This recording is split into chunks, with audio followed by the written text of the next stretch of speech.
sih sebetulnya di introductory paragraph.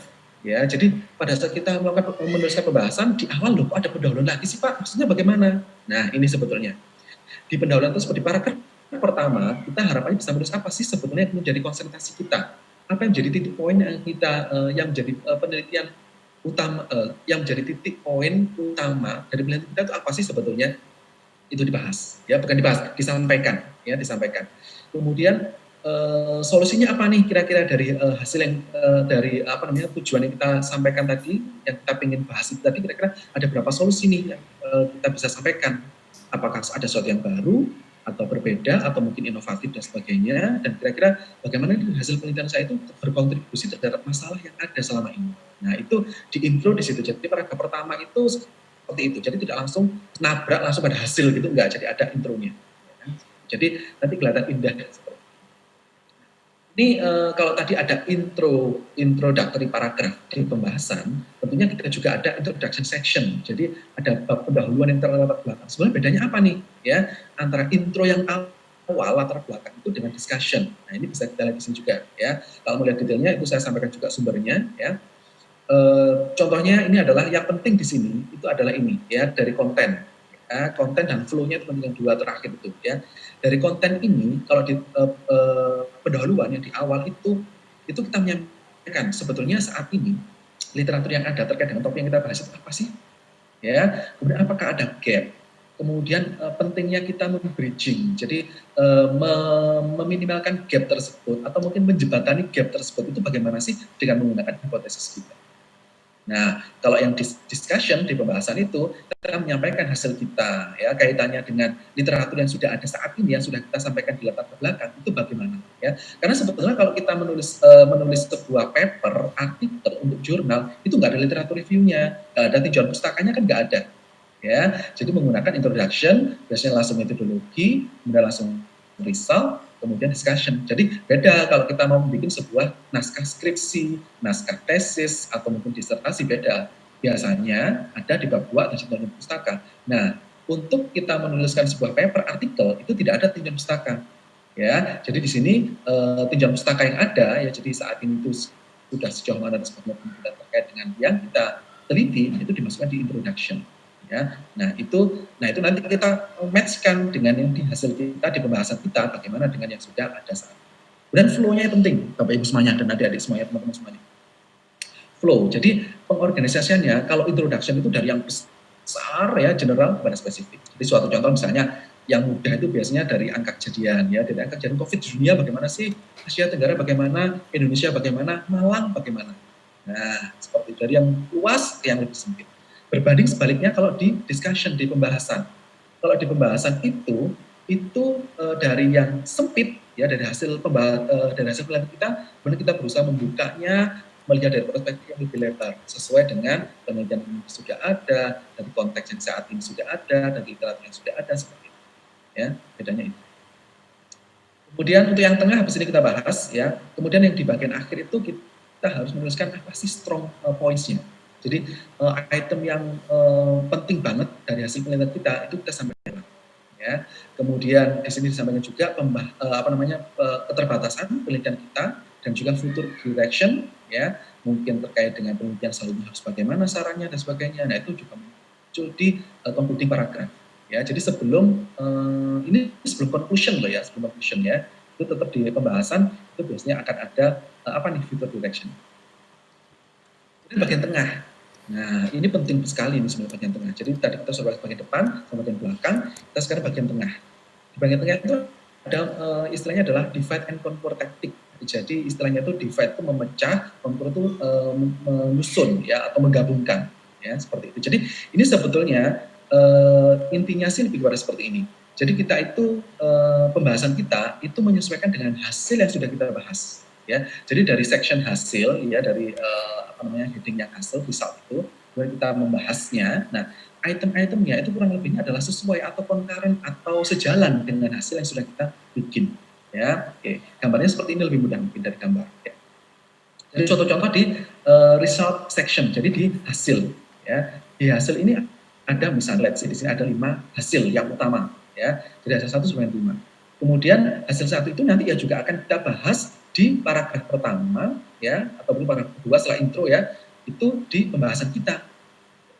Kemudian nyambung juga di result yang kedua juga akan menjadi bagian dari paragraf yang kedua dari pembahasan kita.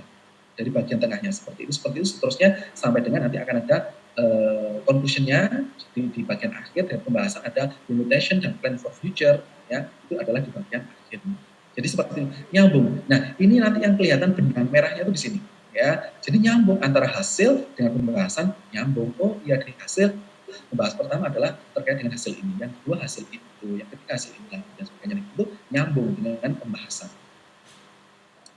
Kemudian apa sih sebetulnya kesalahan-kesalahan yang sering terjadi? Ya.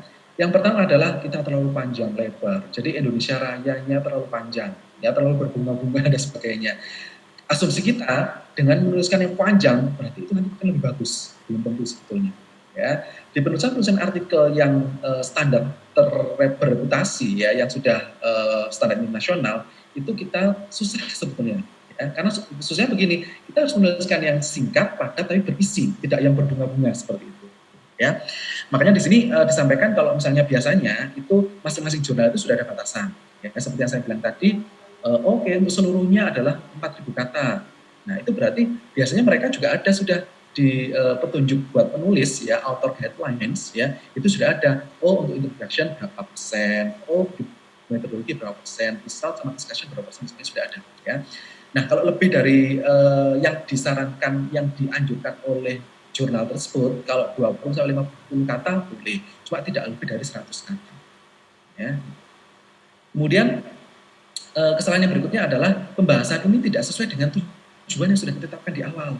Nah, di introduction, di pendahuluan itu yang bagus memang harusnya kemarin sudah dibahas ya, semoga ini juga tidak kelewatan. Di bagian akhir dari pendahuluan itu selalu mencantumkan tujuan.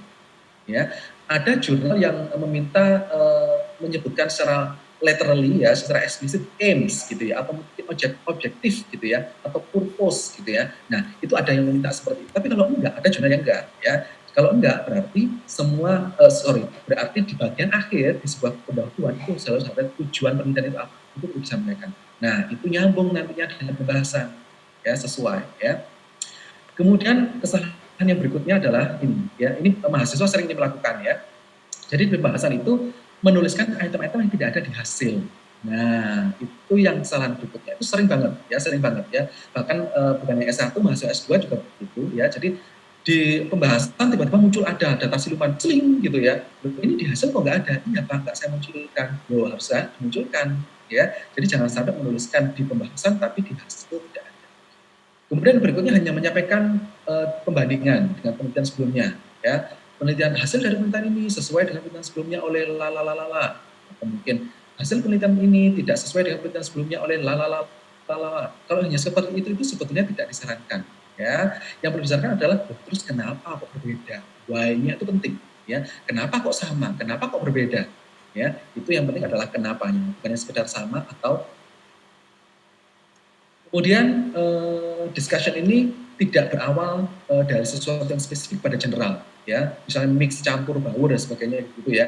Nah, yang disarankan adalah berawal dari yang spesifik dari hasil penelitiannya Bapak Ibu semuanya, kemudian bergerak makin lebar, makin besar. Kemudian tidak menyampaikan keterbatasan ya, itu penting juga menyampaikan sekali lagi. Kemudian di sini dikatakan kalau banding N itu untuk pada saat menyimpulkan ya, itu kita terlalu luas konteksnya ya, terlalu hiperbola ya. Itu juga berbahaya sekali ya. Kadang-kadang kita tidak merasa. Saya sering melakukan ini ya. Jadi conclusion saya itu sering terlalu berbunga dan terlalu lebar ya. Dan itu kadang-kadang karena kita terlalu yakin banget bahwasanya penelitian saya itu memang bagus banget dan sebagainya, bisa digeneralisasi dan sebagainya. Nah, itu kadang-kadang bikin kita menjadi over ya. Nah, itu harus berhati-hati ya. Nah, ini beberapa saran ya yang disarankan apabila kita ingin meminimalkan ya kesalahan-kesalahan atau mungkin ya kesalahan sih, keterbatasan menuliskan pembahasan ya. Suatu contoh di sini adalah menyampaikan hasil itu secara detail di pembahasan loh ya, ini di pembahasan ya. Nah, itu sebetulnya tidak betul juga. Hasil itu ya di result section ya, di bagian hasil, bukan di bagian pembahasan ya. Jadi di sini hanya yang utama saja ya seperti itu. Kemudian sekali lagi menyampaikan apa yang dari hasil penelitian itu yang disampaikan di pembahasan. Jadi jangan sampai menuliskan item yang tidak dilaporkan hasil. Ya. Kemudian ini juga avoiding discussion on expected result. Jadi kalau misalnya, hasil penelitian saya kok tidak sesuai ya dengan harapan saya, dengan hipotesis saya, dan ini kayaknya aneh nih. Pasti kalau saya sampaikan nanti ada banyak orang bertanya-tanya, nggak usah saya sampaikan lah, tidak. Ya, jadi yang disarankan malah harus kita mendiskusikan nih unexpected result. Jadi item-item yang tidak kita duga, item-item yang mungkin di luar ekspektasi kita gitu ya. Nah, itu kita sampaikan ya. Dan kenapa kok bisa seperti itu? Nah, itu kita coba sampaikan, kita ulas, kita diskusikan, dikaitkan dengan literatur yang lain. Ya. Itu kira-kira beberapa pitfall ya atau mungkin kesalahan yang mungkin kita bisa benahi ya pada saat kita menuliskan sebuah pembahasan. Ya. Nah, di sini banyak lainnya sih yang tadi kita sudah bahas juga, semacam kayak di conclusion ya, di kesimpulan akhirnya itu tidak didukung dengan data-data yang sudah ada dan sebagainya. Nah, itu harusnya diminimalkan. Ya, kemudian kita terlalu berspekulasi ya, kemudian kata-katanya terlalu banyak dan sebagainya. Kita fokus pada argumen kita ya, karena sebenarnya ada keterbatasan ya, tidak kita berdabiah kalau orang Jawa bilang ya, jadi terlalu berguna-guna melebar dan sebagainya.